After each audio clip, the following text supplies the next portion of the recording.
Professor Layton and the Curious Village is the first title in the Layton series, released in 2007 in Japan and 2008 everywhere else. It was developed by Level 5 and published worldwide by Nintendo.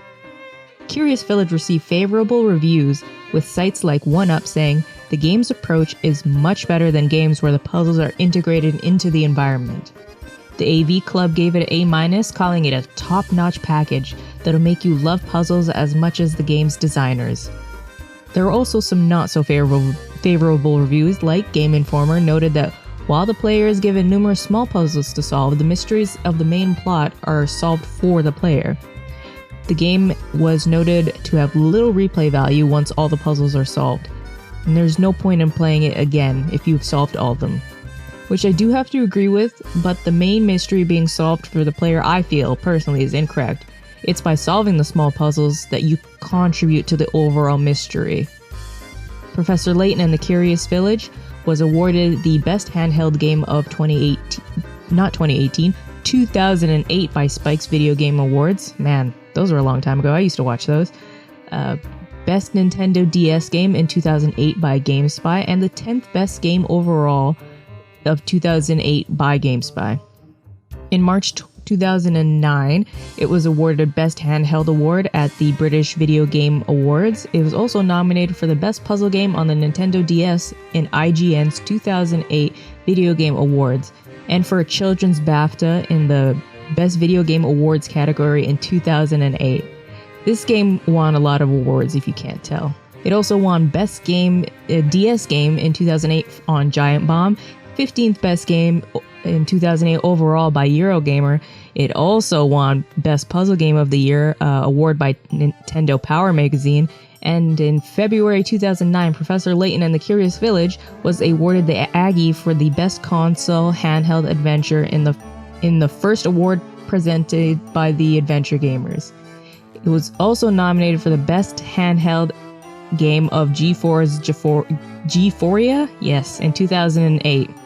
In 2011, Adventure Gamers named Professor Layton the 47th best adventure game ever released. Ooh, that's a lot of awards for a little handheld game.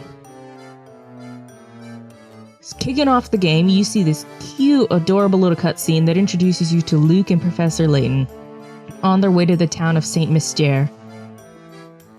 You're called to the town by a letter from Lady Dahlia, the widow of the town's baron, Augustus Reinhold, asking for help solving her late husband's last mystery.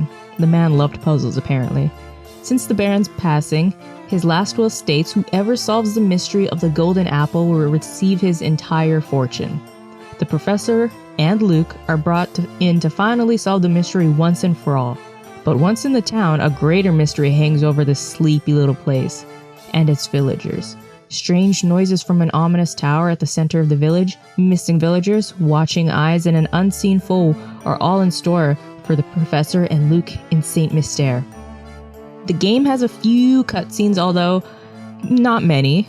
They are there though. It's mostly static scenes with the characters and text box animated in, popping in and out. It looks really good and is well done, and it plays very well.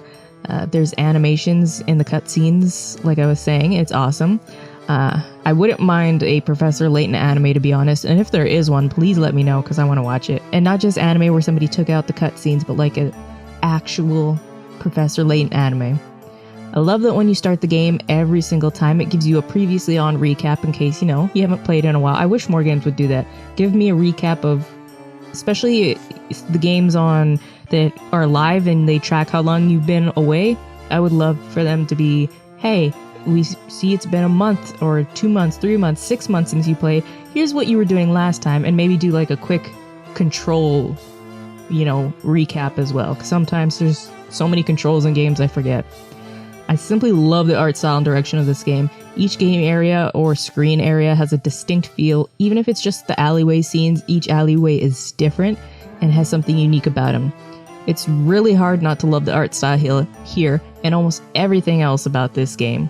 Even if you're not a puzzle fan, it's hard to deny how well-rounded this game is. The cutscenes are well animated, and there's this one cutscene that makes me laugh every time I see it. It's Luke and Layton are being chased by a giant Ferris wheel, and they run like they went to the Prometheus School of Running, and it just cracks me up every single time. So there's no combat in this game. Well, puzzle solving is the combat. You're using your wits and your brain power to solve puzzles that the townspeople give you, and you further the story that way. As you solve the puzzles, you get painting pieces as well as furniture for Luke and Layton's room back at the inn, and parts for a robot puppy that will help you find things. You can also go back and do the puzzles you have missed, or practice on puzzles that you've already completed in Granny Riddleton's shack in the center of town. Puzzles range from super easy to brain-bendingly hard. They also cover a bevy of topics from mathematics to comprehension, reasoning, and unblocking and moving puzzles. There's also the Layton challenges you unlock as you play, which are even harder puzzles to complete that are separate from the main story.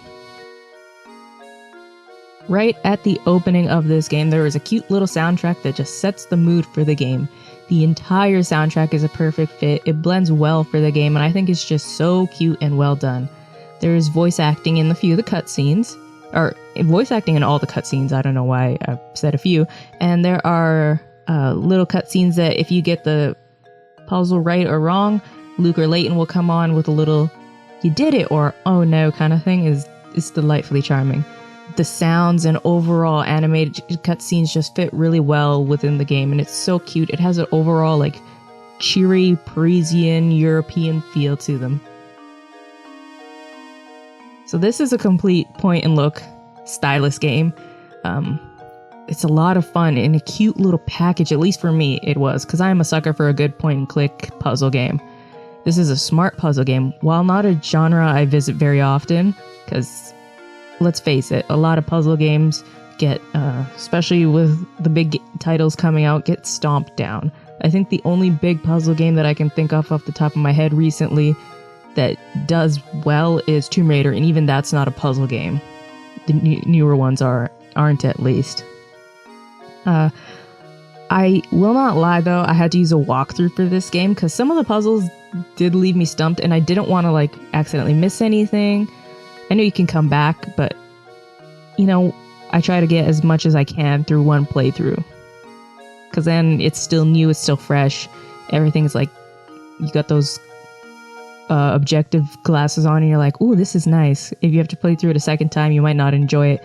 Especially if you have to play it right after, you might not enjoy it as much. It took me about 8.5 hours to get through this game, and I was only missing one hint coin and solved all 120 main puzzles and the 15 bonus puzzles.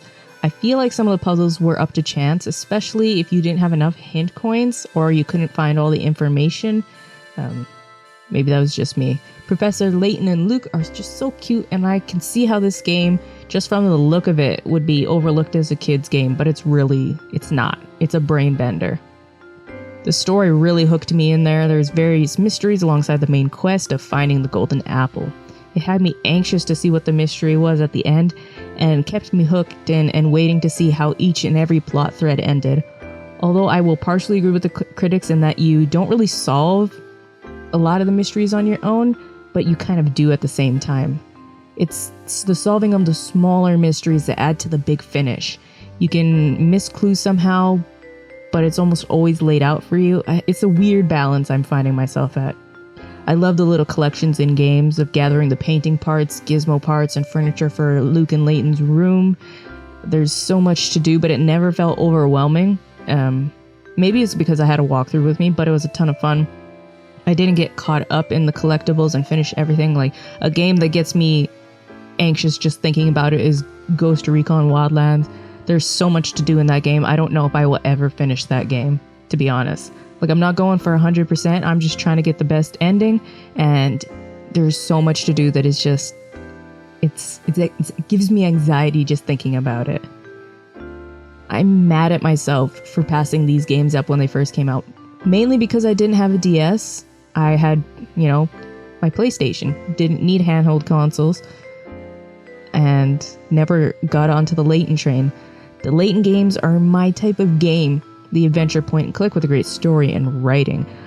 I will be playing the other ones for sure, but I'm mad it took me so long to sit down and play this one.